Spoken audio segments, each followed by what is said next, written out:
காளான் கலப்பத்தி உணத்துக்கு இவ்வளோ நேரம் உட்காந்து நம்ம மிஷின்லாம்ல கலவை போட்டோம்ல அதை வந்து நல்லா வெயிலில் ஈரம் போக காய வைக்கணும். இது அதிகபட்சம் ஒரு அரை மணி நேரத்துக்குள்ள காஞ்சி முடிஞ்சிடும். அந்த பெரிய பெட் இருக்குல்ல, அது காஞ்சிச்சுன்னா கிட்டத்தட்ட ஒரு நாள் ஆகும். பட் ஆனால் காய வச்சோம்னா அரை மணி நேரத்திலே காஞ்சி.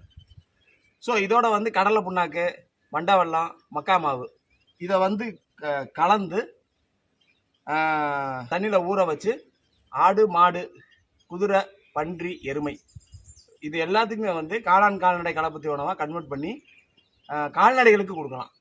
இதோட கருவாடு மிக்ஸ் பண்ணி கொடுத்தோம் அப்படின்னா வாத்து, வான்கோழி, காடை இந்த மாதிரி ஐட்டங்களுக்கு வந்து இதில் வந்து கருவாடு தூள் மிக்ஸ் பண்ணி கொடுத்தோம்னா அது உணவாக எடுத்துக்கிறோம். பறவை இனங்கள் வந்து உணவாக எடுத்துக்கிறோம்.